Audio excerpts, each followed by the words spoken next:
ना बाजू को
ముందు పడిపోతారు.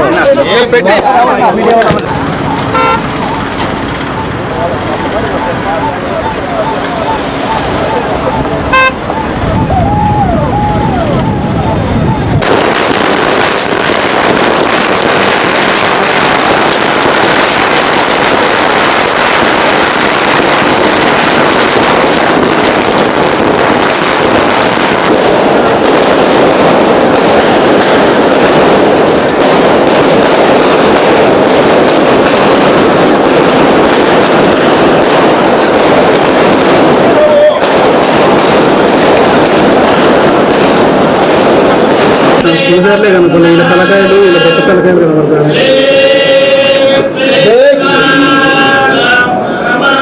సమీర్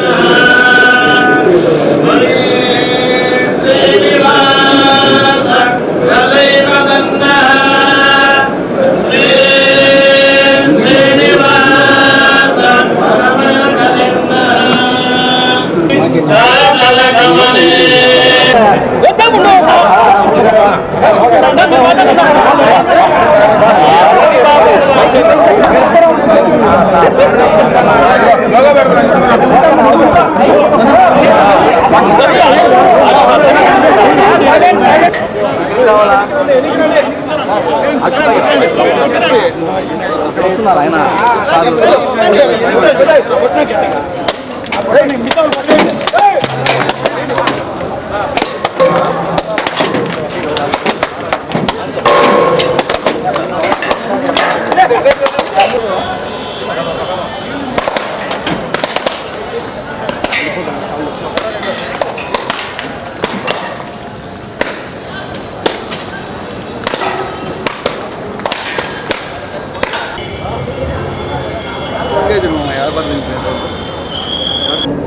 ఈరోజు ఒక మంత్రిగా మొట్టమొదటిగా అమ్మవారి దర్శనానికి ఇక్కడికి వచ్చాను. ఈ అవకాశాన్ని కల్పించిన పెద్దలు ముఖ్యమంత్రి వర్యులు చంద్రబాబు నాయుడు గారికి, అలాగే మా యువ నాయకులు లోకేష్ బాబు గారికి, ఇంకా చెప్పాలంటే ఈ భిక్ష పెట్టిన మా రాయచోటి నియోజకవర్గ ప్రజలకు, తెలుగుదేశం పార్టీ కార్యకర్తలకు అందరికీ నా శుభాభినందనలు. ఈరోజు నేను ఒకటే చెప్తున్నా, ఉమ్మడి కడప జిల్లాలో నాకు ఇంత ఘనంగా స్వాగతం పలికిన మీ అందరికీ కూడా ధన్యవాదాలు తెలియజేసుకుంటూ, ఏ అవకాశం అయితే అతి తక్కువ వయసులో నా మీద తెలుగుదేశం పార్టీ పెద్దలు పెట్టారో అవకాశాన్ని తప్పకుండా సద్వినియోగం చేసుకుంటా. ముఖ్యంగా ఈ రాష్ట్రంలో కడప జిల్లా అంటే ఒక ప్రత్యేక స్థానం ఉంది. ఈ కడప జిల్లాలో ఏ విధమైన అభివృద్ధి కార్యక్రమాలు ఈ 5 సంవత్సరాల్లో తీసుకొని రావాలో మా పెద్దలు ముఖ్యమంత్రి గారితో చర్చించి, నిధులైతేనేం, సంక్షేమ పథకాలైతేనేం, అభివృద్ధి పరంగా నా వంతు నేను శక్తి వంచన లేకుండా కృషి చేస్తానని మీ అందరి ముందు తెలియజేసుకుంటున్నా. అలాగే నేను ఒకటే చెప్తున్నా, గత 5 సంవత్సరాల్లో మీరు ఎన్నో ఆకృత్యాలు, ఆగడాలు చూశారు ఈ రాష్ట్రంలో. అవి మరొకసారి పునరావృతం కాకుండా ప్రజలు ఒక పెద్ద అవకాశాన్ని, బాధ్యతను మా పైన పెట్టారు. ఎంతో అనుభవజ్ఞుడైన నాయకుడు చంద్రబాబు నాయుడు గారు, ఆయన 4వసారి ముఖ్యమంత్రి కావడం ఆంధ్ర రాష్ట్ర ప్రజలు చేసుకున్న పుణ్యం. ఎందుకంటే 5 సంవత్సరాలు అభివృద్ధి కుంటుపడింది ఈ రాష్ట్రంలో. ఇప్పుడు మనందరికీ ఒక సువర్ణ అవకాశం వచ్చింది. మన బిడ్డలకైతేనేం, కార్మికులకైతేనేం, కర్షకులకైతేనేం అవకాశాన్ని సద్వినియోగం చేసుకొని 5 సంవత్సరాల్లో మన ఉమ్మడి జిల్లాని ముందుండి నడిపిస్తాము. అలాగే ఏ విధమైన అభివృద్ధికి నోచుకొని మా రాయచోటి నియోజకవర్గాన్ని కూడా దూరదృష్టిలో పెట్టుకొని నిధుల పరంగా ముందుండి, అలాగే మాకు ఓట్లేసిన ప్రజలకు వాళ్ళు రుణం తీర్చుకునే దానికి అవకాశం వచ్చింది. కాబట్టి అన్ని విధాల అందుబాటులో ఉండి నెలకు 20 రోజులు జిల్లాలోనే ఉండి అభివృద్ధికి అయితేనేం, ప్రజలకి చిన్న చిన్న సమస్యలకు కూడా నా వంతుగా నేను సాయం చేసేదానికి సిద్ధంగా ఉన్నానని అమ్మవారి సాక్షిగా ప్రమాణం చేసి మీ అందరి ముందర చెప్తున్నా. ధన్యవాదాలు.